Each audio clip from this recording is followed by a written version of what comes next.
Right, good morning and welcome to this is the second online meeting of the NHS formal public consultation. It's called Modernising Health and Social and Care Services in the Teignmouth and Dawlish area. First thing I'd like to do is introduce myself as chair of this meeting. My name's Kevin Dixon. I'm a carer, I'm a volunteer, and I've been involved in the voluntary sector in South Devon for about 30 or 40 years. And I'm also involved with my local patient participation group. I've actually been invited partly because of those reasons, because I'm an independent chair, but also I'm the chair of Health Watch in Torbay, so I tend to know quite a bit about the sort of local area.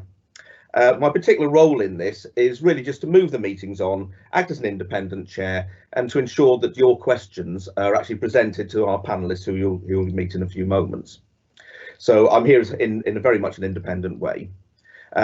The other thing I'd like to mention is that this process will be supported by Health Watch. Now, Health Watch is an independent charity. It's run by an independent board, and we'll be supporting the consultation as an independent partner. We'll be overseeing the entire consultation, and we'll be sort of evaluating our responses over the coming weeks. But our real role, as I'd like to stress, is an independent partner in this entire process. And the first thing I'd like to do is introduce our fellow panelists, and I think we might have it come up on the screen. I won't go through people's job roles at the moment. I'll let them introduce themselves as we go through things. So we do have Simon Tapley, Liz Davenport, Dr. David Greenwell, and Dr. Matthew Fox, who you'll be meeting face to face in a few moments. Let me just go quickly through the agenda to say how things are going to progress as we go through this meeting.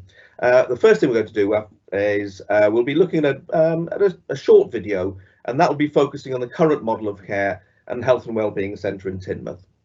That will be followed up by a presentation by Dr. David Greenwell, who is a local GP and a member of the CCG's governing body. And that will be looking at the background to the proposal and the proposal itself. That will be followed up, and this is where you come in, is really a very open question and answer session. Now, in normal times, we would be going around and sort of meeting people in public meetings face to face, but this is really difficult as we're all aware. So this is really how to ask a question and post a comment. There will be many other opportunities to do this.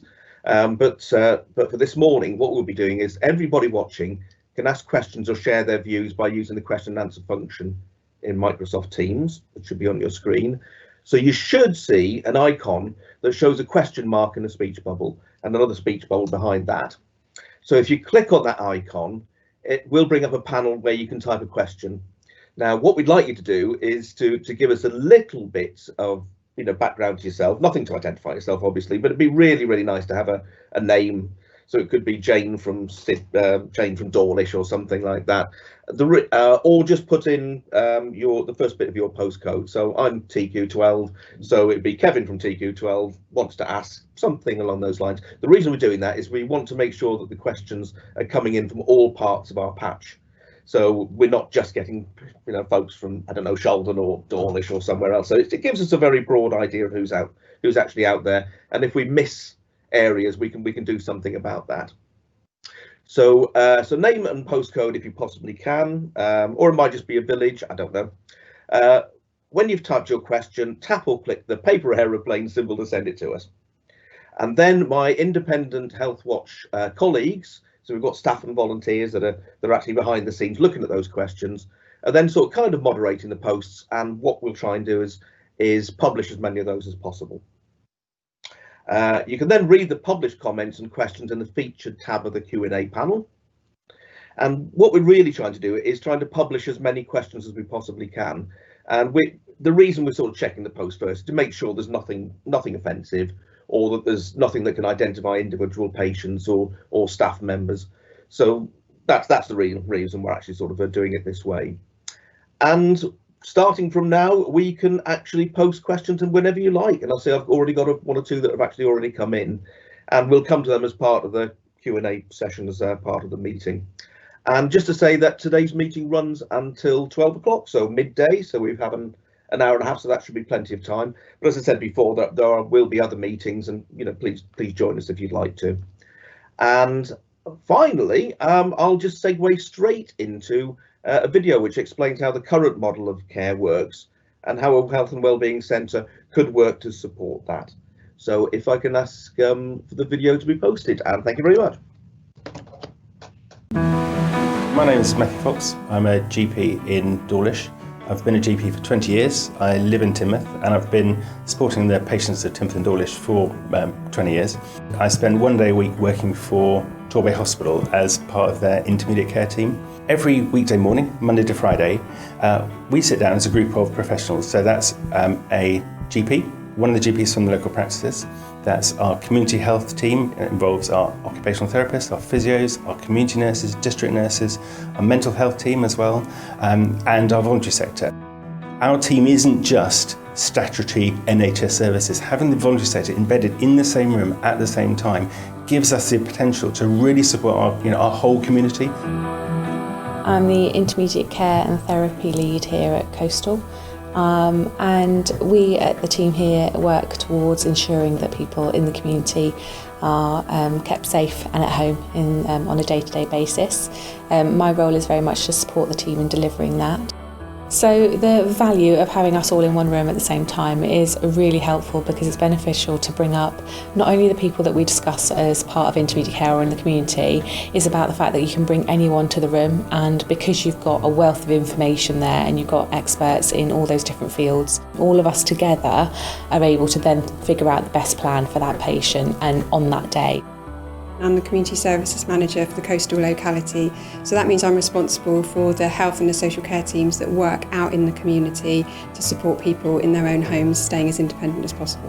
Enabling cross-working between voluntary sector, health, social care and primary care is absolutely vital in us being able to progress our services to the next level. I'm the Community Nurse Manager for the coastal locality. My job involves overseeing the work of the community nurses and also the intermediate care nurses and the nurses that work in long-term conditions. So the aim is to have an oversight over the coastal locality of patient need and matching the right nurse to the right patient. I'm Liam, one of the Coastal Health and Wellbeing Coordinators. Our main role is to deal with the incoming referrals via phone and telephone, liaise with all the patients, relatives and various departments to gather information for the team to assess what a patient's situation is like and what input they need from our team. Traditionally, people have thought of medicine being you go and see your GP, if you're poorly you go to hospital, when you are better you go back home again. And the only place you could have your care was in a traditional hospital. The world has really moved on, and there's really good evidence that actually if you can support people in their own home, you can actually support more patients than you could just in a traditional hospital ward. So for us, integrated care is actually how do we bring all the parts of our system together to work more powerfully on behalf of our patients. People in Teignmouth and Dawlish are being urged to have their say about the shape of future health and care services once a new £8 million health and wellbeing centre is built in the heart of Teignmouth. Torbay and South Devon NHS Foundation Trust is planning to build a state-of-the-art new health facility so that GP services, health and care and voluntary sector services can be brought together under one roof in the centre of town, providing seamless care for patients and carers. To have a centre that is actually on the level in town, a designed building that we've all been involved with, will really enable us to join up the relationships and the understanding of each other's roles, and the pressures on the different areas will really help that working in terms of how we link together to support clients going forward. The Health and Wellbeing Centre would obviously be a new purpose-built building, so the room size would be government specified, there would be excellent access and good access for disabled people, which will be a considerable change to what we have now. I have been involved in the planning of this building for the last 4 years. We have had many meetings to discuss how it should be built, and we think the building we've come up with will provide everything that is needed to enable many multidisciplinary teams to work in the same building. So we'll be able to talk to social workers, occupational therapists, physiotherapists, pharmacists, and I think that will hugely improve the communication for all the healthcare in Teignmouth to the benefit of both patients and staff. I think the really exciting thing about the combining all of our services in one place is that ability to communicate with one another. It's that sharing of one big room and that sharing of knowledge. By having your general practice and your voluntary sector and your care teams in the same place, you can't help but actually support those patients in at the best possible fashion. Almost think, well, why wouldn't you want them all to be working in the same place to give that sharing and support for each other? You can find out more by visiting the Devon CCG website. Okay, thank you very much for that video.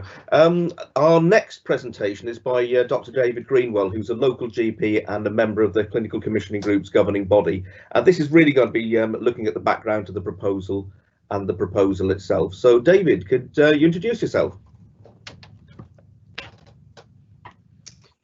Good morning, everybody. I'm a GP in Torquay, as Kevin said, and I'm the representative for South Devon on the CCG's board. But before I start, I just really wanted to thank everyone who's taken the trouble to attend this webinar. I have to say, all of your views and questions are really appreciated, and that's the reason that we're doing this whole process. We really want to hear from you, and there'll be more about that towards the end. Now, Teignmouth and Dawlish, as you've seen in the video, have over the last 4 years become a national leader in developing a new way of looking after frail older people in their own homes.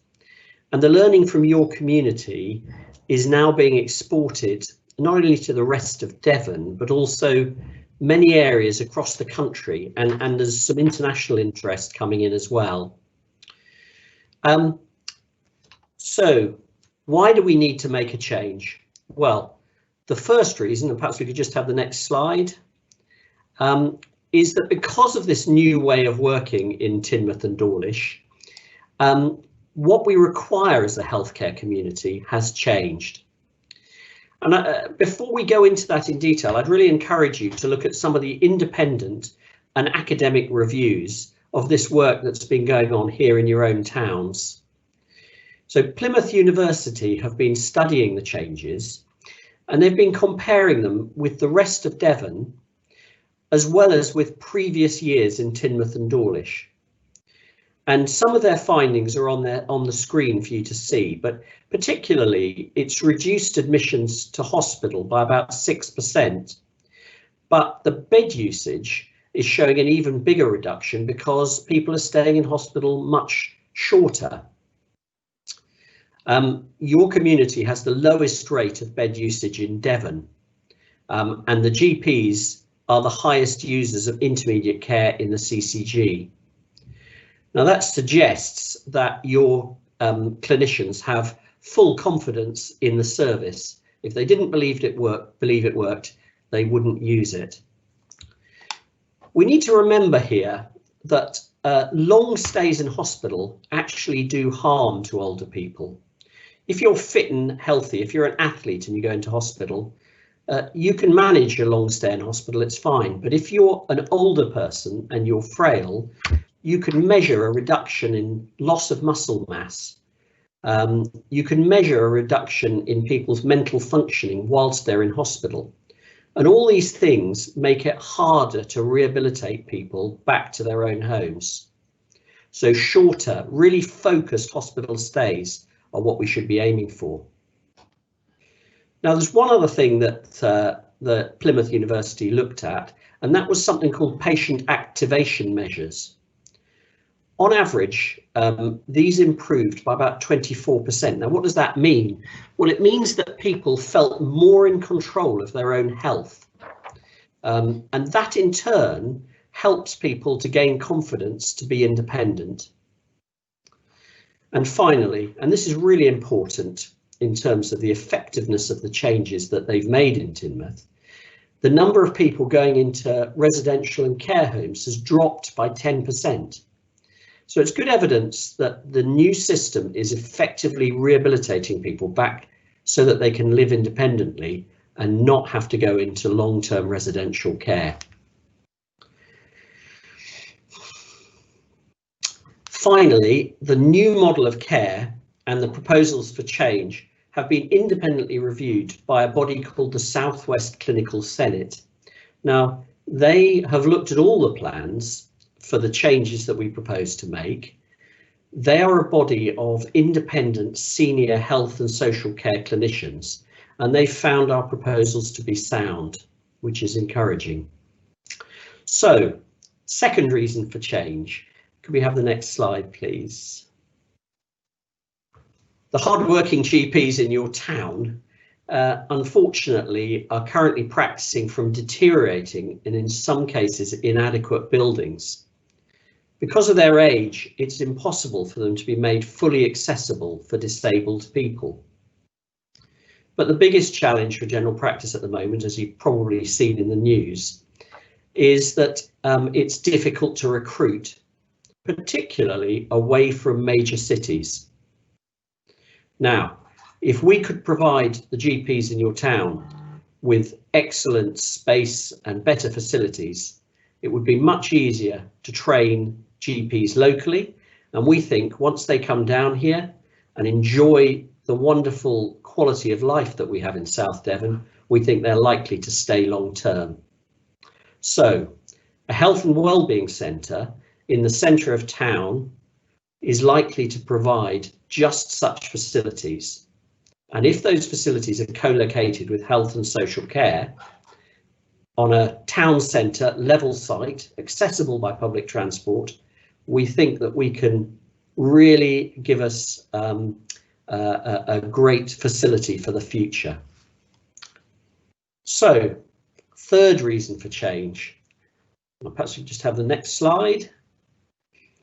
So, Teignmouth Community Hospital, originally constructed in 1954, but it's in need of a great deal of spending to bring it up to modern standards. Privacy, disabled access, engineering, they all need major works, and that's been calculated at about £1.5 million that needs spending. Running costs as well. Running costs of an older building tend to be much higher. And again, a calculation puts that at well over £90,000 a year in increased running costs in the hospital. The day case procedures room that we want to move is actually not large enough, and it's not up to modern standards. Now, because of its size, even if we spent money on it, it still wouldn't be able to comply. So, Dawlish Community Hospital, on the other hand, is a modern purpose-built building, and there is spare capacity there. And the new Health and Wellbeing Centre in the middle of town would give us modern accommodation for many of the services that are currently in Teignmouth Hospital. And finally, fourth reason for change. Our plans reflect national strategy for modern healthcare delivery. And as I've said, Teignmouth and Dawlish are leaders in this, and much of the national strategy and national plans have actually been shaped by what's happened in your community. And the NHS GP Forward View also includes a focus on investing in improving GP buildings to provide services for patients. So,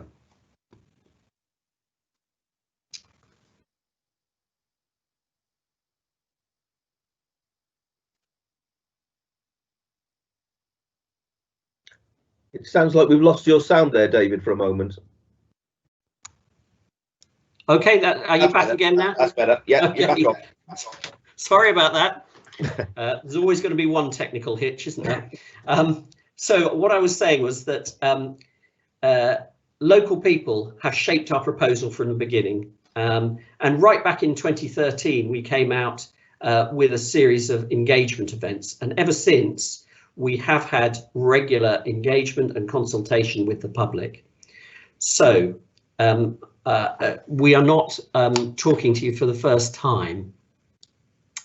Okay, so what is our vision? So the tagline there is to provide excellent integrated services. We want to build on the success so far of integrated services, particularly the services you've seen in Teignmouth and Dawlish, and to ensure the sustainability of primary care in Teignmouth. We want to help people to stay well and support them when they need help, and we want people to stay in their own home as long as possible. Okay, if we can have the next slide. So I just thought it'd be really nice to show you this picture. This is what we hope that the Health and Wellbeing Centre might look like. As you can see, it's a modern purpose-built building, and it's on a level site, and it's in the centre of town. Okay, and the next slide, please. So, what are we going to change? One proposal for you, but there are 4 elements. We'll go through each of those 4 elements in turn, just so I can explain exactly what they are. Perhaps we could have the next slide. So the first of those 4 elements is to move the high-use community clinics from Teignmouth Hospital, Teignmouth Community Hospital, to the Health and Wellbeing Centre in Teignmouth.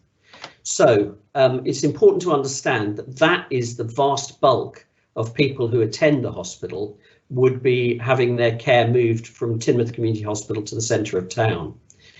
In terms of attendances, it's 73%, just about 3/4. In addition to that, we're also proposing to move the ear, nose and throat outpatient appointments to the new Health and Wellbeing Centre in the middle of town, because it needs to be close to audiology. So that's the proposals for the movement to Teignmouth Hospital. And next slide, please. And the second set of services that are being moved are the specialist outpatient clinics. Now, they only make up 27% of total appointments at the hospital. And this is, I think, another really important point, is that the majority of people who use those services don't actually come from Teignmouth and Dawlish. So it's 27% of the attendances, but 70% of the people attending come from outside Dawlish and Teignmouth. And those services, which you can see on the right-hand side of the screen at the moment, would be moving to Dawlish Community Hospital, which has spare capacity to have those clinics. Now, the assumption is that they would largely be the same time and frequency as they are now. Okay, next slide, please. So the day case procedure room, and you can see a picture of it here at Teignmouth Hospital. Remember, we said it's not up to modern standards and it's too small. And the suggestion is that that could be moved to Dawlish Hospital, which would require an investment, and we'll come to that later. But you can see on the bottom of your screen who uses that facility. We know that these are plastic surgery, pain management, oral surgery appointments, but people are coming from all over South Devon to use it. And actually only 14% of the people who use that facility are coming from Teignmouth and Dawlish. The rest are coming from, well, as you can say, Torbay, Newton Abbot, Buckfastleigh, and so on. So the vast majority of people who use this are not coming from the local community. And the final slide in this set. So the last thing that we would like to propose is to continue with the model of community-based intermediate care, which would reverse the decision to establish 12 rehabilitation beds in Teignmouth Community Hospital. Now, it's really important that we understand what these beds were proposed to be. These are not hospital beds in the sense that we would normally think of them. They would have been staffed by healthcare assistants, and they would have been led by therapists. That's because their role wasn't to make people better in the medical sense. It was that their role was for rehabilitation. So these are not medical beds, they're rehabilitation beds that we're talking about. But we've already seen in the presentation earlier, that if you want to get somebody back into their own home, rehabilitation is more effective if it's done at home than if you put somebody in an institution where you are at risk of increasing their institutionalization. And the second reason is that if we were to reinstitute these beds, we would need to take people out of our community staff to staff them, and that would mean that we could only look after about a quarter as many people as we are currently doing in the community. So if we opened the beds, we'd be doing less good rehabilitation, and we'd be looking after only a quarter as many people. And you can understand why we might not think that's a great idea. Okay, can we have the next slide? So let's just quickly recap our proposals, those 4 proposals for the public consultation. So move high-use community clinics from Teignmouth Community Hospital to the Health and Wellbeing Centre in Teignmouth. Move specialist outpatient clinics from Teignmouth Community Hospital to Dawlish Community Hospital. Move day case procedures from Teignmouth Community Hospital to Dawlish Community Hospital, and continue with the model of community-based intermediate care, reversing the decision to establish 12 rehabilitation beds in Teignmouth Community Hospitals.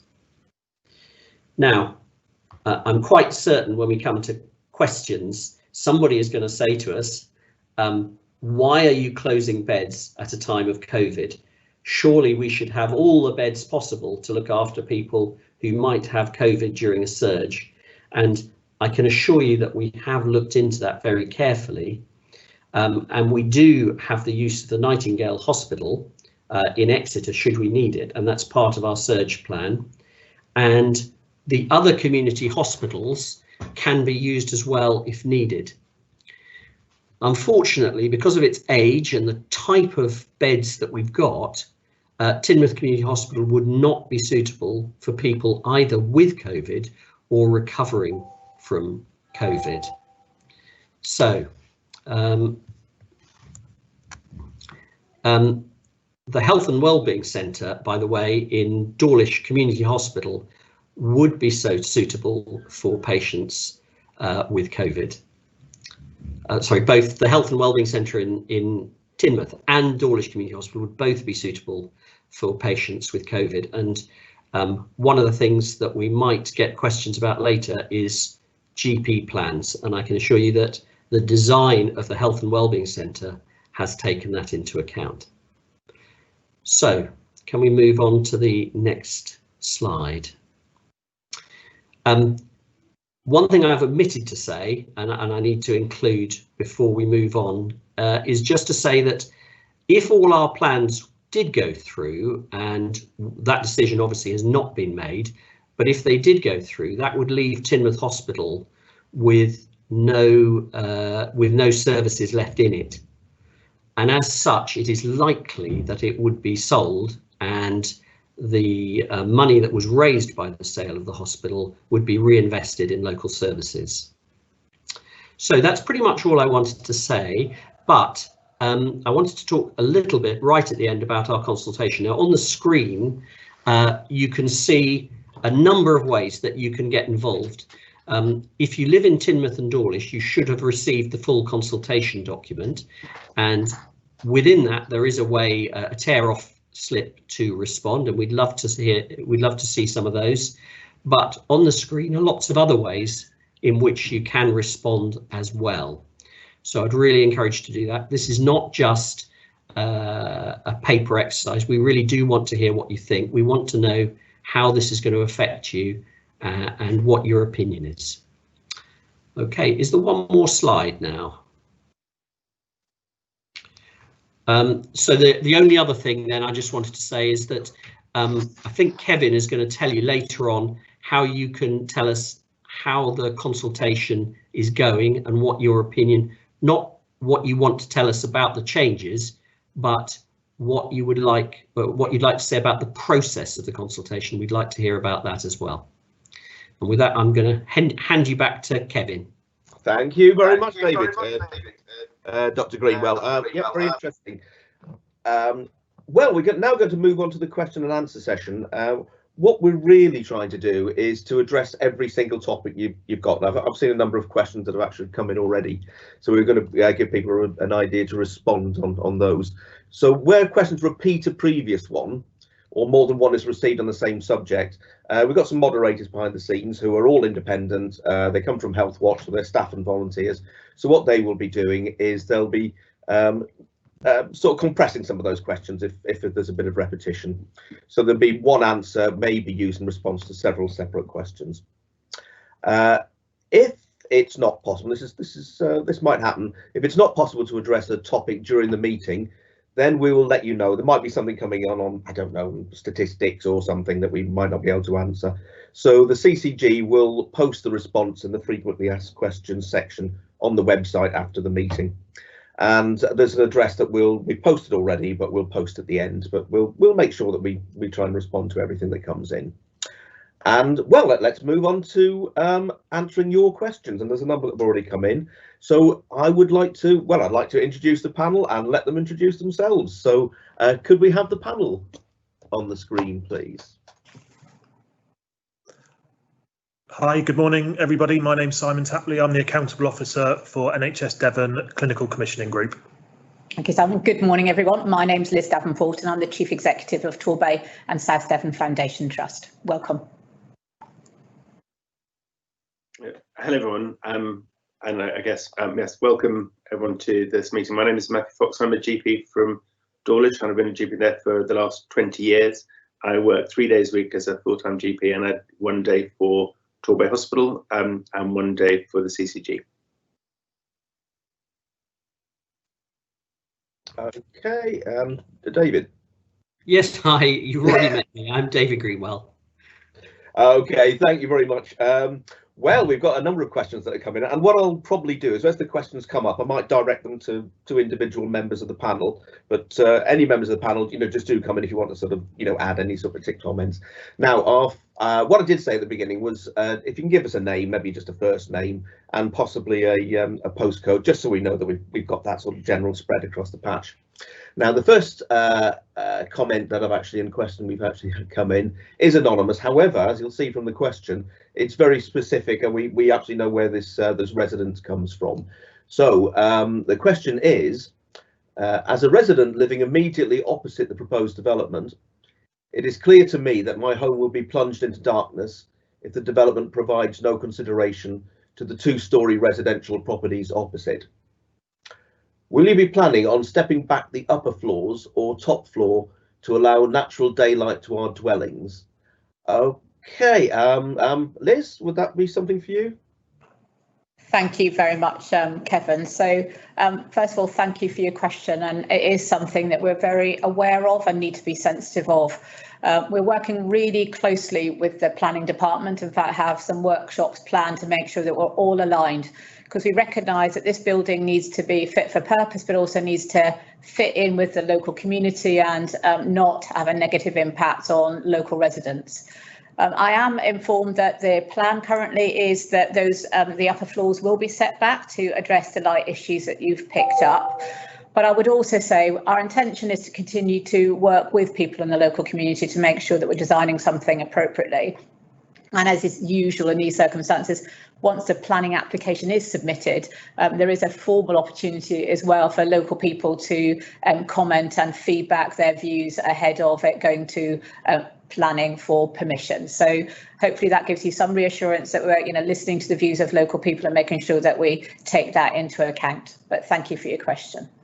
Sorry, Kevin, can I just add, Liz, if the person in question wishes to get in touch, would you be willing to have that conversation directly, or your estates team? Yeah, absolutely. So we've got a team of people working locally. So if you wanted to contact us offline with your details and you'd like somebody to come and have a chat with you about it, we're really happy to facilitate that and make that happen so we can hear your concerns directly. Thanks, okay. Good suggestion. Any other members of the panel want to respond? Or Simon, do you want to come back on that? No? Okay. Now, I'm not too sure whether the next question is from the same same person as before, but this is from Adam, who begins with, and it's this perennial thing about parking, and we all know Teignmouth. So from Adam, quote, also, as with regards to parking outside the health centre on street parking, we have articulated lorries travelling down this road to service the co-op. They already struggle to get round the bend in the road if cars park on the double yellow lines, and on some occasions where larger or wider vehicles have parked, the lorries have been blocked. Also, we have a garage entrance opposite the proposed site, which would become inaccessible if on-street parking was allowed outside the health centre. That's it, and probably again, Liz, as we're on this sort of general topic, and we all know that you know the size of the roads in Teignmouth, and this one keeps coming up time and time again. So, Liz. Yeah, and again, we're really sensitive to the issue of parking in the local community. So it's having a base in the centre which is easily accessible, particularly when we've got good public transport links. But we also need to be mindful of the parking, and we'll absolutely make sure that we've heard that and take it away. We are working very closely with the Highways Department to make sure that we are minimising impact on the local community and ease of transport. And we're also designing in features that minimise the number of cars going into that site and parking, including, for example, a drop-off centre for staff. So instead of staff going there and parking in the neighbourhood, actually being able to be dropped off. But we will absolutely take those concerns away and make sure that they're reflected in our plans going forward. Okay, thank you. Anybody else? Nope. Okay, thanks very much. As we said, we'll follow up these questions and they'll come up time and time again. Right, we have Larry, TQ14, who asks, the new building in Brunswick Street is going to include a pharmacy. Why, when there are 2 pharmacies just yards away, do we need yet another one? Looks like this might be for Simon. Yeah, thanks, Kevin, and thanks, Larry. So it wouldn't be our intention to increase the number of pharmacies in Teignmouth. We would want to work with one of the pharmacies that currently exist to see if they wish to move into the building. Because you're right, 3 pharmacies is probably not right for the Teignmouth area. What we usually find when we're looking at health and wellbeing centres is pharmacies are very keen to move in and co-locate with GP practices, but we will work with the existing pharmacists to see if we can get a good answer for us. Okay, thank you, everybody. Next one from Bronwyn Kite. This one's on mental health, and it's Bronwyn asks, I would like to ask where mental health sits within the proposal. I read the document posted out and felt concerned at the lack of mention of mental health service within the proposal. I would like to ask whether the proposal has considered trauma-informed practice principles, particularly in the physical nature of the building and working environment. Trauma-informed practice principles might need to be explained by somebody, because I'm a little bit vague on that as well. So let me see. Liz? I think Matt's going to pick up the earlier comments, and then I'll come in on the trauma-informed practice and how we're taking that forward, if that's okay. Excellent, thank you. Matt? Yeah, and thank you very much. And Bronwyn, thank you for that question, because actually mental health, goes through everything we do in health. And you almost need to divide that question into pre and post COVID. So we are very aware that with the current situation we're in, mental health is becoming an increasingly important and challenging field for everybody. And my personal experience actually is that we're finding a lot of younger people who are really suffering, and it's the impact on their futures and their ability to be at school, and even actually worrying about their older relatives as well. And that's something that's new, the level of younger people being accessing our GP services. Now, I'll come back to them in a second, but if we go pre-COVID, we are a population with an older population in general, and the challenges for us have a lot have been around dementia and social isolation as well. And the daily MDT meeting, so at the beginning of the video, you saw there was a group of clinicians, GPs, voluntary sector, and our community staff discussing all the patients we're concerned about locally. And at least one day a week, or if not 2 days a week, our older people mental health nurse dials into that meeting as well. So you will often have someone who's living alone, living at home, with maybe the beginning of a dementia, and that person's maybe starting to wander a bit, or there's just concern about, are they really managing? Now, because we involve our mental health services already, we can actually put help and service into that person, often even involving the voluntary sector rather than someone from the medical services, and that keeps that person independent and safe. So we recognised from the very beginning that we needed to embed mental health in the work that we did. And that's going to carry on. And she's been dialing in virtually over the coronavirus outbreak, and that's been really successful, actually, the development of digital technology to do that. Second thing we should all be aware of is that the primary care network, so the whole of general practice is now divided into primary care networks. Our primary care network are the practices in Teignmouth and Dawlish. And between us, we've got 35,000 patients. The practices are staying independent, but they're working together. And what's really exciting is from next year, we can actually employ our own mental health staff and mental health nurses. And they will definitely be working in conjunction with the community, with the rest of the team. And they will be based at least part of their time in the new centre as well. And they will be able to help us with the challenge of our younger population and how we can actually support the mental health of that group. And the third thing is that if you look at referrals into the statutory mental health services, Teignmouth and Dawlish tend to have a relatively low referral rate in. And that's because we already are using our voluntary sector really well to provide quite a lot of the services that aren't available in other areas. So volunteering in health that are based already with the intermediate care team and will be joining the expanded new building, they provide something called HOPE courses, which stands for Help Overcoming Problems Effectively.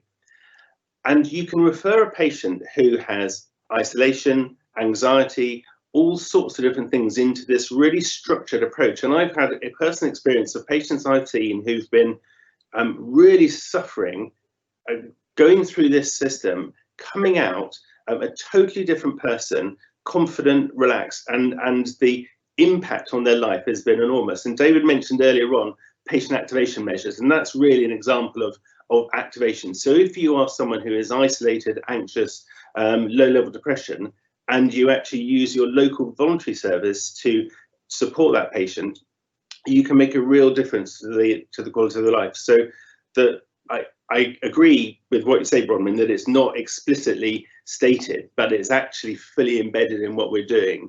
And the opportunity to work with the PCN and with older people's mental health and with our voluntary sector is really exciting, actually. And I hope that we'll be able to really step up to the challenges of what's coming after the fallout of COVID.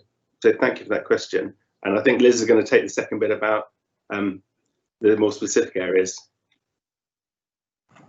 So thank you, Bronwyn. It's been helpful just to hear Matt reflect kind of the broader picture, but I just wanted to pick up your specific question around trauma-informed practice. I mean, it's an area that I'm really passionate about. People might not be aware, but my background is a clinician working in mental health services. And for those that might not understand, trauma-informed practice is about making sure that we work with people to understand the impact of trauma on their lives.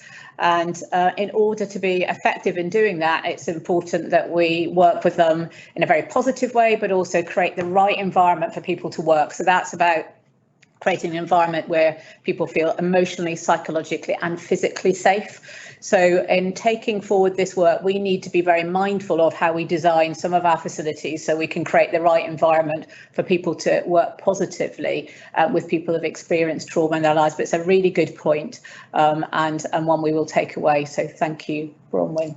Bronwyn, can I just say, I think that's been a really helpful question. Hearing Matt and Liz answer the question, I think we've been able to answer it very well. However, that means it's not written large in the documents and the information that we're giving out. So I think we will add that. So it's been a really helpful point. Thank you.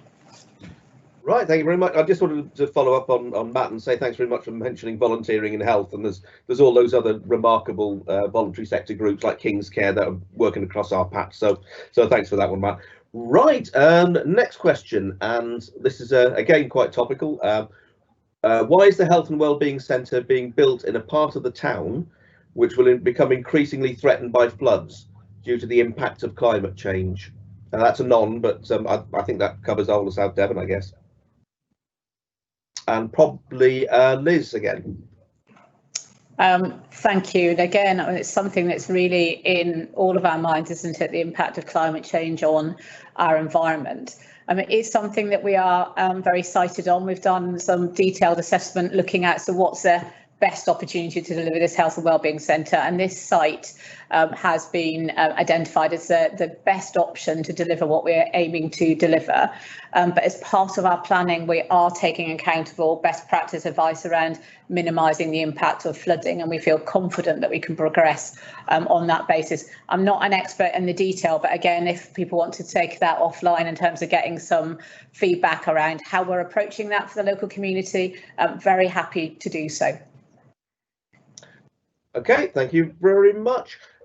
Next one. Did I catch that the ear, nose and throat clinic is to stay in Teignmouth as it's so linked to audiology, please? It's included in the document as one that is supposed to move to Dawlish. Looks like Liz? Yeah, of course. So thank you again. And it's helpful to get the feedback that it's not clear in the document, because from our planning perspective, the Teignmouth, the ENT services will remain in Teignmouth, will be in the Health and Wellbeing Centre, very importantly, because it's aligned to our audiology service, which we know is one of our high volume activities. So just to be clear, the planning is that we will be moving the ENT service to be in the Health and Wellbeing Centre. Okay, thank you. Very clear on that one. Anonymous, again, it's linked up to some climate change and things.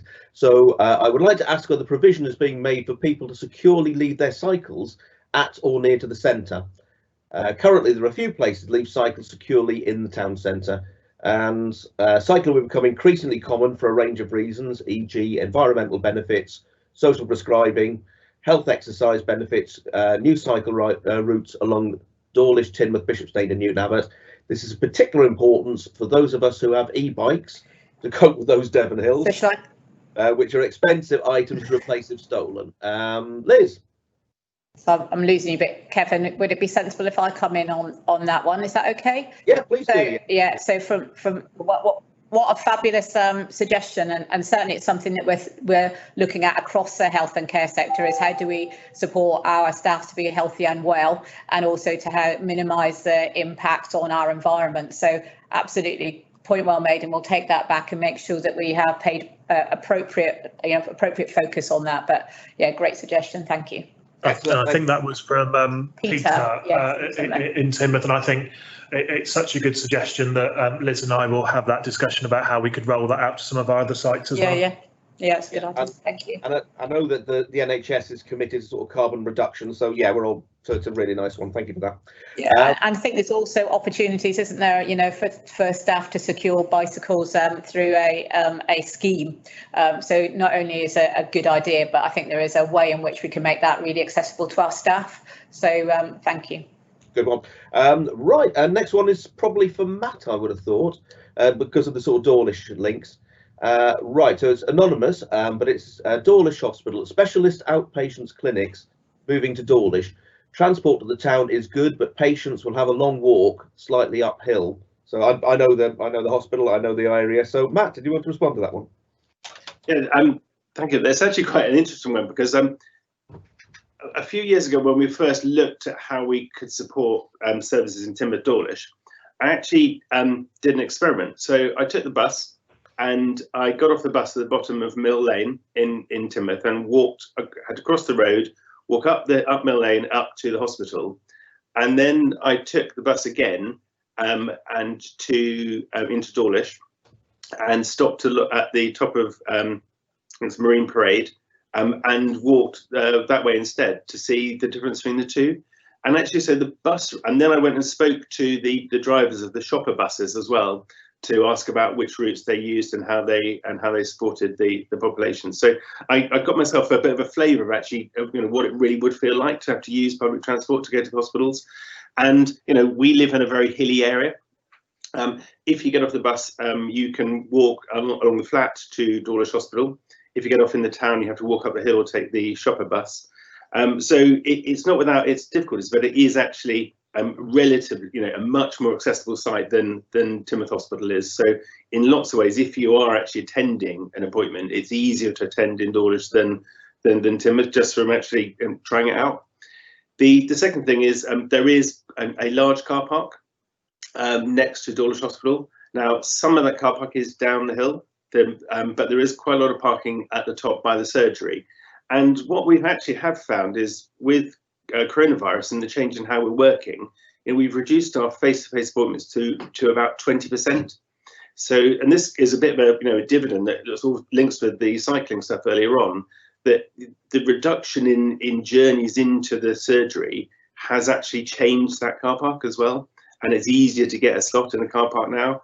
And the only time I've seen it, traditionally see it filled towards the end of the day when we're bringing lots of people in to be seen, and you see it during Carnival. But otherwise, it seems to be relatively accessible. And the way the clinics are going to be running, don't forget again, the virtual, most, at least half of outpatient clinics are going to be done digitally. So they will only be bringing people in to be seen who actually need to be seen as well. So yes, there will be an impact on the use of that car park, but also think about how things have changed, and a lot of that's going to remain. So I hope that helps to answer the questions there. Okay, thank you. Right, and this is a follow-up question from Bronwyn Kite, who was on earlier, and it said, covers into a little bit of sort of the mental health issues. I will be qualifying as a clinical psychologist next year and would hope to join the NHS in supporting my local community. I saw on this presentation that clinical psychology would be moved to Dawlish. Will this include any IAPT and or psychological therapy service? Will there be any mental health services in the new Teignmouth site? We mentioned that a little bit earlier. We'll come back and advise into who can answer. It may be that it's already been covered, but anybody want to pick that one up? Liz? Well, first and foremost, Bron, I'm really delighted that you're interested in coming and working in the service. So if offline you'd like to come and have a conversation and hear a little bit more about what our plans are, we'd really be delighted to hear from you. So please do keep in contact. Hopefully the answer from Matt earlier set out, the broad approach that we're taking to mental health services, and we'll pick up the detail of that as part of our planning going forward. Thank you. Thanks, Liz. Okay, and this is from Councillor Mary Lowther. I believe I've met Mary in a past life, so hi Mary. And it's on car parking in Dawlish. Car parking in Dawlish during the day is like gold, we all know it. No on-street parking available near the hospital. Teignbridge District Council car park is often full or nearly full. Where are you planning extra parking spaces? And I think Matt mentioned this a little bit earlier, but I'll throw it back to Matt if he doesn't mind. I think the actual, can we create more car parking spaces? I don't think we can. I think that's something that's done by Teignbridge Council. So I agree. There is a concern that if you're bringing more services into one area, then that can have a potential impact. But like we say, the turnover in that car park is quick. It's not a long stay car park. So in Dawlish, so you actually, and people tend to come in and out of the surgery very quickly as well. So I don't know if there's any way that we can actually talk to Teignbridge Council about what they feel, if there's anything else we should do, and that whether so I guess that's part of the reason for having this meeting, isn't it? So you raise these things, okay, right, how are we going to make sure that we can address parking? But I would really thoroughly support the cycling move. If you look at outside the surgery in Dawlish, you'll see bikes parked outside every single day. Mm-hmm. Thank you there, Matt. Right, an anonymous one that's come in, and this is something that we all know, that there's houses going up everywhere in sort of South Devon. So the question is, why, when there is a significant planned increase in new properties in Teignmouth and Dawlish, are the trust trying to decommission the services run at Teignmouth Hospital? And Simon, I'm going to start with yourself. Yeah, thanks. Thanks, Kevin. So I suppose there's a few things to go through in that question. So firstly, the trust doesn't commission or decommission services. That's the job of the clinical commissioning group, so led by GPs with myself as the accountable officer. Our job is to assess the needs of the population. That will include population growth, and we do that in conjunction with our public health teams, and then to make sure that we can meet the needs of that population by buying services from local hospitals, say the ambulance trust, local GPs, to best meet those needs. So the next bit I think I would say in there is we're not looking to decommission any services. We're just moving the location of those services from Teignmouth Hospital, and I think David went through very clearly about some of the constraints that are in Teignmouth Hospital, to either Dawlish or the new Health and Wellbeing Centre. So there are no plans to have less services for the population of Teignmouth and Dawlish. I'll pass over to Liz to go through some of the detail, but that's where we are.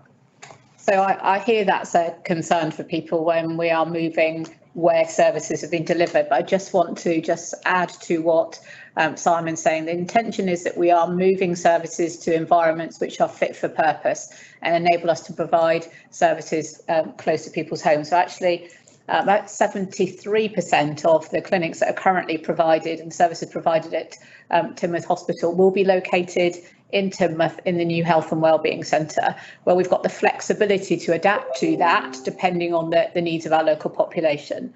And the balance, 27% of the clinic appointments will be moved to Dawlish Hospital. And why that's important is actually the hospital has not been fully utilised for a little while, and that enables us to create the right environment for those clinics, but also have the flexibility to expand into that environment should we need to do so in the future. So this is a bit about planning, not just for now, but making sure that we've got the flexibility to adapt to changing needs into the future. But I understand it is a concern for local residents. And David wanted to come in.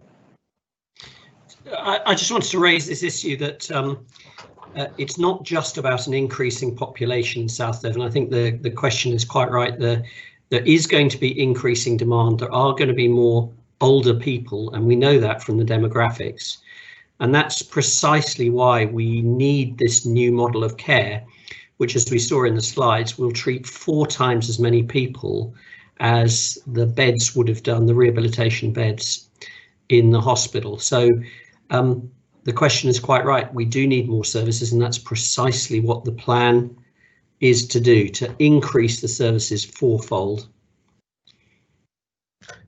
Okay, thank you very much. And our next question is from Joan Atkins. Hi, Joan, who is a Teignmouth resident for 35 years. And I should have mentioned this. It's Councillor Joan Atkins. So Joan is a town councillor. And her question is, quote, I foresee a problem with parking by blue badge holders, as many would be using the centre, and out of frustration of not being able to find a parking space nearby, are they not likely, quite legally, to be using double yellow lines or other restricted areas in the vicinity to access and cause traffic issues, as outlined by a former questioner, read the co-op. These large delivery vehicles may also increase due to the hotel with its main vehicular access intended to be in Brunswick Street. Ooh, this one's for you, Liz, I think. Thank you. So, I think just listening to people's comments today, I can see that parking is something that people are really concerned about, and it is uppermost in our mind as well. In terms of the access issues, I know that disabled blue badge holders are entitled to park for periods of time on double yellow lines. However, I think it is important that in narrow streets where there's potential restriction to access, that doesn't apply. But I think the kind of core principle is that we need to provide assurance in relation to how we're working with the Highways Authority to make sure that we can optimise parking and the impact on local residents. So we'll take that away. Thank you. Okay, we had a follow-up question from Bronwyn. I'm just reading through this at the moment. Let me see. Let me ask that one again. Bronwyn said that I think her question has largely been answered, but I think it's worth going through it again. Let's see. I find myself wondering if mental health referrals are low because the nearest sites for therapies, the IAPT, are in Newton Abbot and Exeter. Teignmouth and Dawlish still falls in the Exeter catchment area, I believe. This can mean long travel to therapy sessions and groups. Would it be a good idea to have these services brought to Dawlish and Teignmouth and the hospitals. Now, although Bronwyn said this has largely been answered, I think it's probably something that Simon might just want to pick up, because I think it's quite an interesting one and applies to quite a number of patients. Yeah, thanks, Kevin. I think Matt might want to come in. So, yeah, thanks, Bronwyn, to say we've answered most of this. Yeah. I think when we're planning services, it's really important to make sure that we, like I said earlier, we meet the needs of the population, but we've also got to make sure that we site our services where we can get the best effect from our clinicians. So our clinical staff are a fairly scarce resource in a number of areas. So we need to make sure we can use those effectively. I think Matt talked earlier about virtual appointments. I know we are certainly the IAP, so the Improving Access to Psychological Therapy service, has been using both online and telephone consultations as well. And we'd expect, where that's appropriate, for that to be continued. But I think the point Bronwyn makes is we need to review where these services are cited, and if it's appropriate and can be delivered, then we can certainly review that. I don't know whether Matt wants to add anything. I think you've answered that perfectly, but the exciting thing is that primary care networks are going to be able to employ their own healthcare staff, mental health care staff as well, and they'll probably do that in conjunction with the system that already exists, so that you dovetail together rather than try and compete with each other. But it does allow us to, it's really exciting to have that opportunity. That's a new thing for us to be able to do that. And because we know our population so well, you can actually really tailor it to the challenges you have. So, next year's going to be an exciting year for GPs. Right, thank you.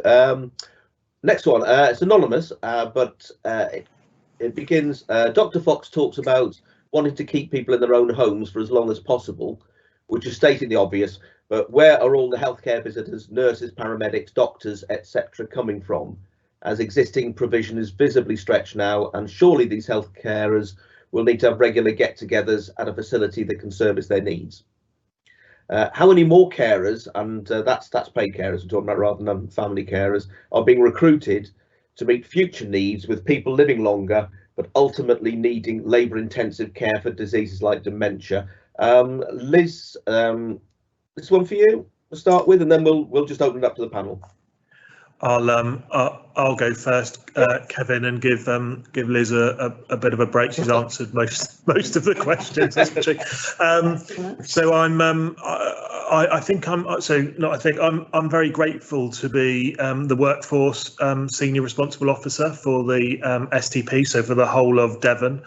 And we've got a number of plans in place that we're working on at the moment. One of the things that we're really, I think we've been really successful at is Proud to Care campaign to recruit additional carers, so as you've said, paid carers, in to support our personal care services within the independent sector. It's been very successful, and in fact is being now rolled out to other regions beyond the southwest. That was led by Devon County Council with our local authority partners in Torbay and Plymouth. So it's been very, very good. The other thing I think is quite important is we know that through the pandemic we have had some economic issues, and it's on the news all the time. We know that unemployment is rising. We think within the NHS and the care services there is a real opportunity for us to try to make sure that we become a really good economic partner to our communities. So where we have vacancies in personal care or in healthcare assistance, for example, that we can start to try and match people who may have lost their jobs into some of these and put the right training packages around them. And I've been working with Devon and Cornwall, so the independent chairs of our sustainability and transformation partnerships, with our further education providers on nurse apprenticeship roles. So we are looking to increase the number of nurse apprenticeship roles by 600 a year for the next 4 years, to try to make sure that we get a workforce that's closer to the establishment that we need. That will obviously take time. We've had returners come back through the pandemic, so we've been able to fill some of those roles through that. But Liz may want to talk specifically about Torbay and South Devon. Thank you, Simon. I suppose one of the things that we are really proud of in the Torbay and South Devon and the wider Devon system is the quality of the training and the education that we're able to provide. So we score really well in terms of people's experience of training and education, and that attracts people back into our services when their training has been completed. And that is something that we feel is really important in terms of securing our workforce of the future. We've got strong relationships with South Devon College, for example, who provide a significant level of training which is bespoke to the needs of our local community. And we also work very closely with our local universities around education of nurses, medics and other allied health professionals, so a broad range. And that has been part of, we've been featuring that for some time. It isn't something that is new to the current situation. It's really important we do that in order to bring the right workforce through. I think that's some of the other things that we've done is also just engage some of our young people in seeing what the opportunities are about working in health and care. We've got a really strong young volunteer programme, for example, who are really engaged in what it means to be in a health and care service. And as a consequence of that, we have seen, over 20% increase in people applying for courses. So I think we need to continue to have those broad range of opportunities that really attract people into health and care. And just picking up on Simon's comment around the economic impact, already we're seeing more people engage with us. And during the pandemic, in its first phase, we had a lot of people working in the hospital, supporting the hospital, who are interested in continuing to work with us. I just want to pick up on the second comment is around how you bring people together, because that is really important, isn't it? We know for the health and well-being of our staff, we need to create space for them to come together as a team. But we do that in a variety of different ways. We've been using online facilities actually really effectively over the last few months to create connections between actually a broader number of people that might have struggled to come together, who are now able to come together online. But also we do see the opportunity of the Health and Wellbeing Centre also as a base that brings people together as well. And importantly, it's bringing people together across sectors. So staff who work in my organisation, working with primary care, with the voluntary sector, with mental health services, as we previously talked about. So we think collectively about the people in our community and how we best respond. And the Health and Wellbeing Centre has got a really important role in helping us achieve that. So thank you. Thank you. And it'd be nice to sort of bring in our GPs on particularly on things like GP recruitment. Matt, did you want to? Yeah. So one of the actual principles, why we're sitting here today, why we're actually doing this now, if you look at the age profile of GPs, it's really quite worrying, and the number of GPs who are aged over 50 is very significant. And actually, we looked in Teignmouth, I think there are only 2 GP partners who are under 50, and the government recognised several years ago that that it was difficult to actually recruit younger GPs to actually become partners in businesses, and provided quite a lot of investment potential to actually change where the buildings the GPs are working from, to actually allow them to expand what they did as well. So I've been very lucky. I've worked in Dawlish my whole career, and Dawlish is a purpose-built, modern building. We used the money that we were allocated to expand the size of the building, which allowed us to train more doctors. So we have medical students from years 3 to 5 from both medical schools, but also we have junior doctors who are just in their first foundation years, just to experience what it's like in general practice, to offer them the opportunity to see what the life outside hospital does exist. And we also have GP trainees as well, who are going to be GPs, and they come to us for up to a year.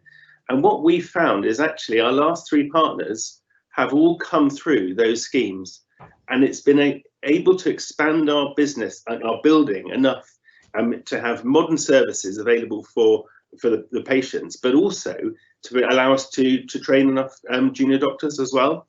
And one of the reasons for actually looking at the buildings in Teignmouth is, are they actually fit for the purpose of what we're trying to do, and how can we actually encourage recruitment locally? So by building a new facility that is purposeful and modern, it allows you to actually train more junior doctors. You then really help with recruitment and retention, and getting people to want to stay, because general practice is such a great career, and it's such a privileged job to have, that it's a real shame that other doctors aren't getting the opportunity to train with us and work with us. So it is exciting that the new building will allow more trainees of medical students, junior doctors and GP trainees as well.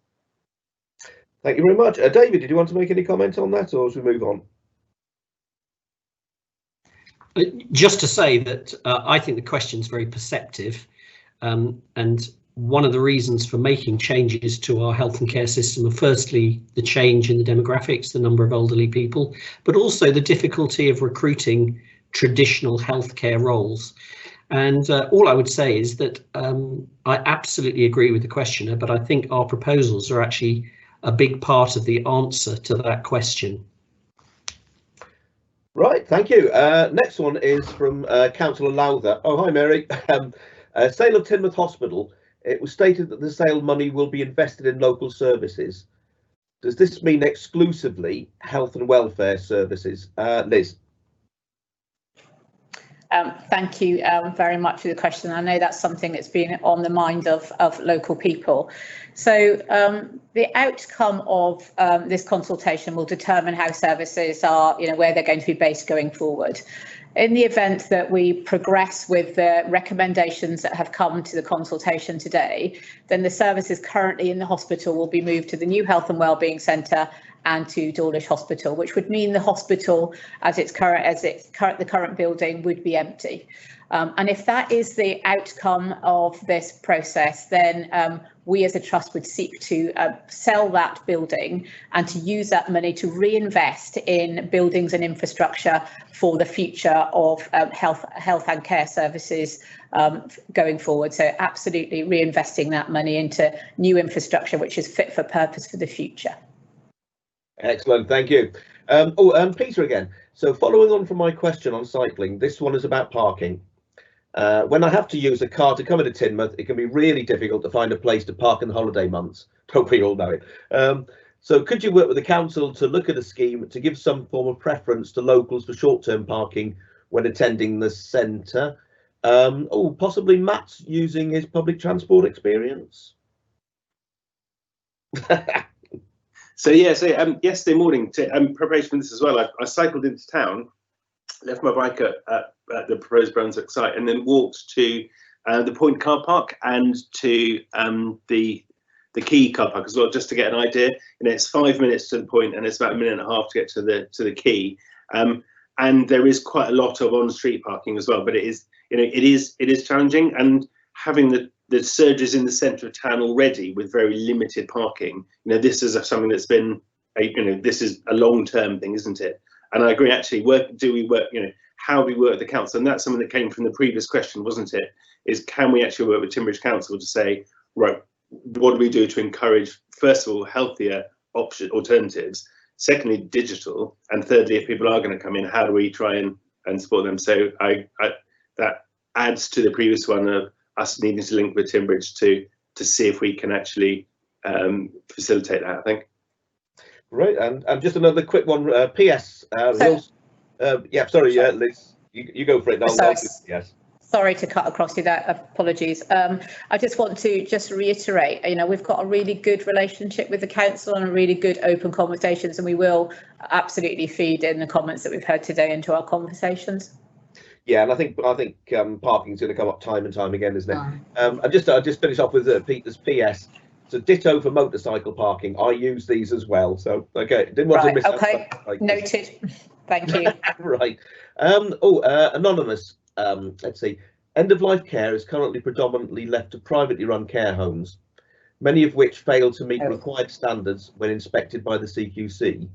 Surely much better provision is needed at NHS staffed and monitored facilities. I think Matt should do that, shouldn't he? Yeah, Teignmouth Hospital would be a fantastic facility, and also one trainee doctor could get involved in too.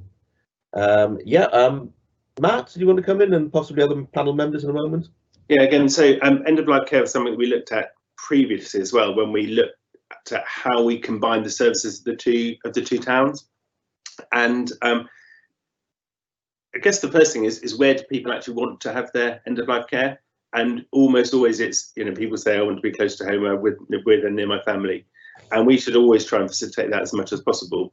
The one of the things that we found with the MDT meeting, again, that's the one that happens every 5 mornings a week, every morning we discuss the patients we're concerned about, is we do discuss the patients who are at end of life. And the ethos of our two towns is the knowledge of our own patients and looking after our own patients.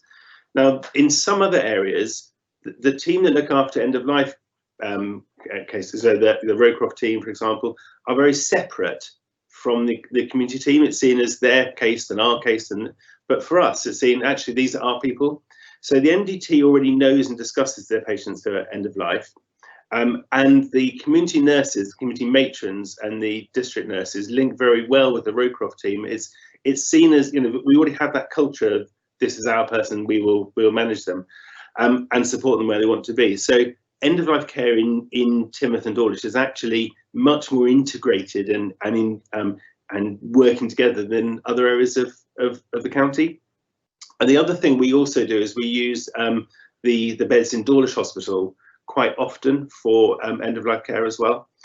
So if you have someone who needs more complex and complicated support, then we're able to offer that on the ward there, which again allows people to be much closer to their own home. So we often bring people back from Torbay Hospital, for example, for, you know, because if you had to travel all that way, and you can avoid that by travelling to Dawlish, why wouldn't you want to do that? So we take pride in the fact that that's linked in with the rest of the system, and the whole of the two towns, you know, it's this knowledge of our patients and wanting to support them, do the right thing for them. So end of life care is embedded in that, and it's something we considered already and have been working quite closely to try and do. We can always do more, but we feel you know, it is something that we're very aware of already.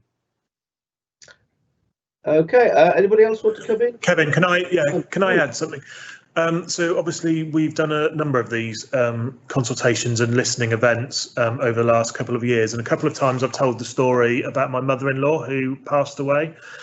She was admitted to hospital, had some fantastic care in Torbay Hospital with Liz's team, but wanted to die at home, and we had to work through that. She spent 2 days in Rowcroft, but eventually we got her home with a hospice at home care team and her local GP, and some further support through carers.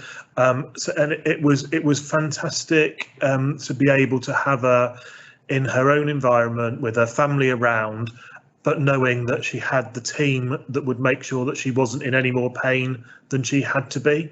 And that's the sort of service we're wanting to make sure that we've got for all of the residents or the population that we serve. So it isn't about independently run care homes. And you know, just a quick note that where they fail to meet the standards set by CQC, we wouldn't be using them anyway. So we have a responsibility to only use those care homes that do meet those standards. So we wouldn't be placing anybody end of life or any other reason into a care home that didn't meet the standards. But what we really want, as Matt said, is for people to be able to die in the place of their choice and to have the right services around them to make sure they're not in pain. Thank you very much. And Matt? Yes, I've just been reminded that actually the intermediate care team staff have actually, a lot of them have had specific end of life training, and as part of our plan to actually, you know, embed that more in our roles. So proactively the team leaders went out and to Rowcroft and to the end of life, you know, to get the training for their staff. So they're more highly skilled, they're more aware.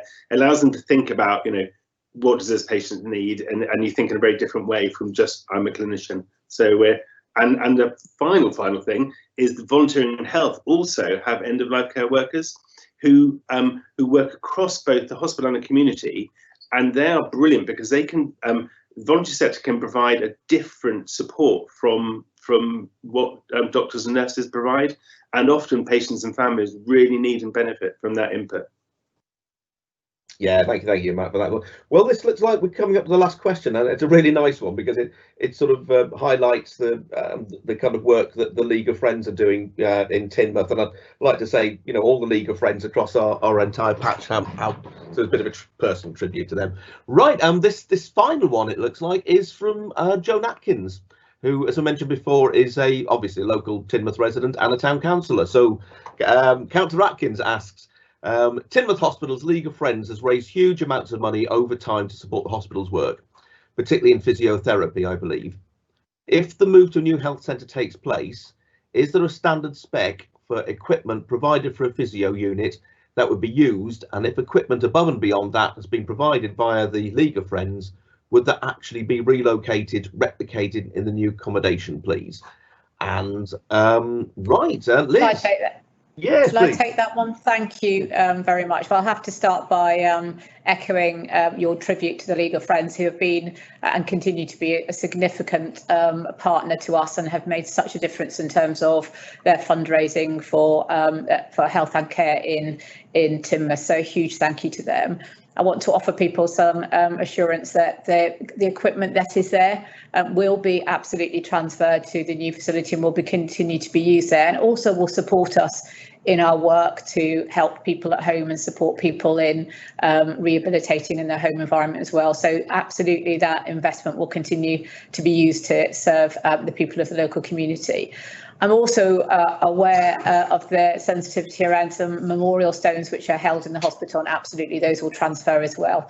So a really important question and an important acknowledgement that it's not just about the NHS but also our partners when we're thinking about these changes. So thank you very much for raising it.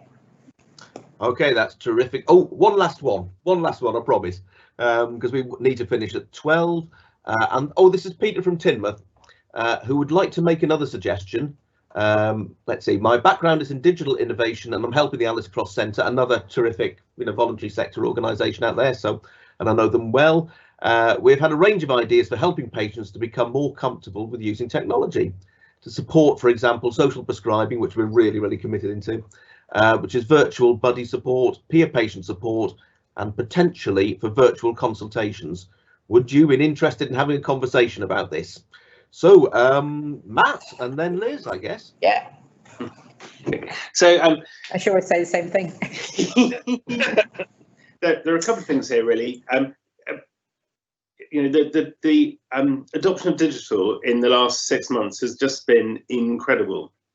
But what's also interesting is it's not just older people who are digitally disadvantaged, disenfranchised. You may think it is, but actually, a lot of the patients on the ward in hospital, they've nearly all got iPads. Because and the sale of iPads has gone through the roof because actually families are using these to connect, and so the digital exclusion is not always the people you think it's going to be. Now, one of the things I've been doing within my role in Torbay is supporting a couple of the members of staff who are actually their remit is digital working, and how you link that with the voluntary sector and how you link it with keeping people at home using you can use fall sensors, you can use monitors, you can all sorts of different ways to actually allow people to be safe in their own environment.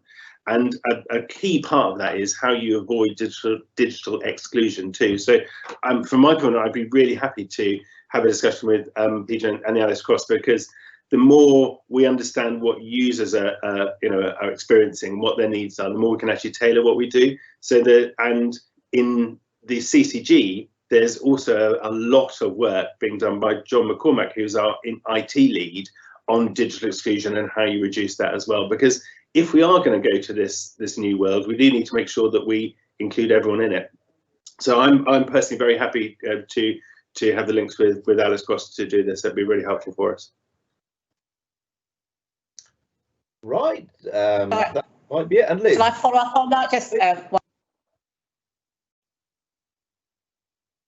think we've lost you, Liz. This is something. Got it. Yep, should be right now. You're right now. Press the right button. So the answer is yes. Peter would be delighted, and I think echoing what Matt said.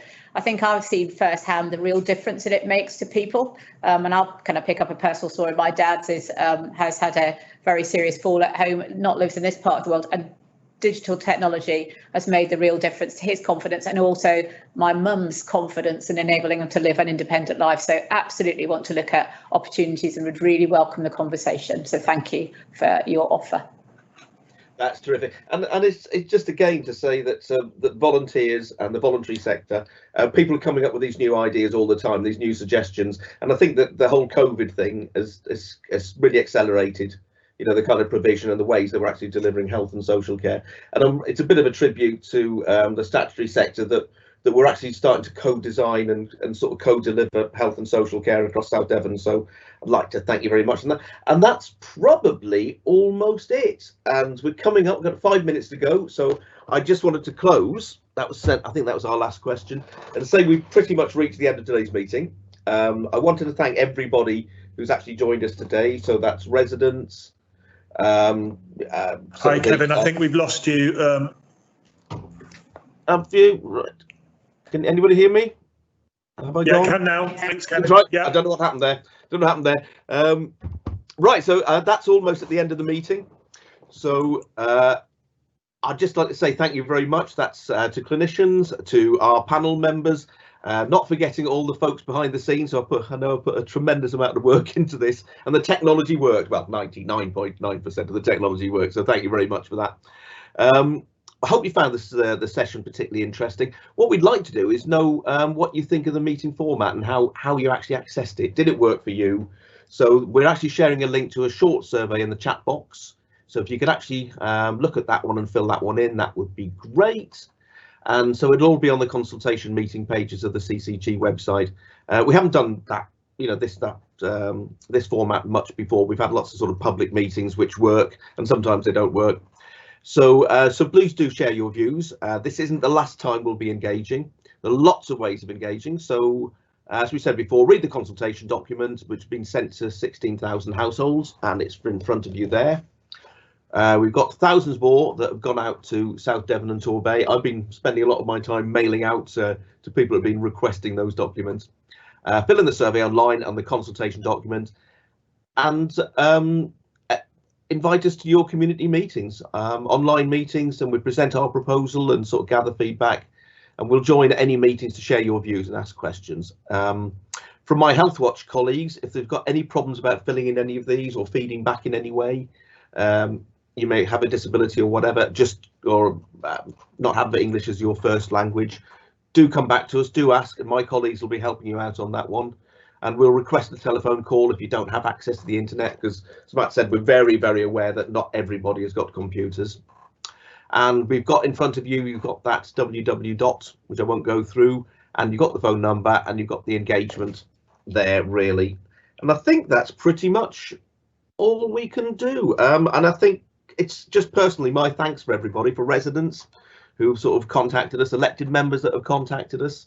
Again, back to the panel, I've thoroughly enjoyed that. I think that was really useful. It doesn't stop here, it continues, and I'm going to close the meeting 3 minutes beforehand. So have a wonderful day. Go have some lunch now, everybody, and I've enjoyed that one. So my personal thanks. Have a nice day, everybody. Thank you very much. Bye-bye. Thank you. Goodbye. Thank you very much, Kevin. Bye-bye. Bye. Bye.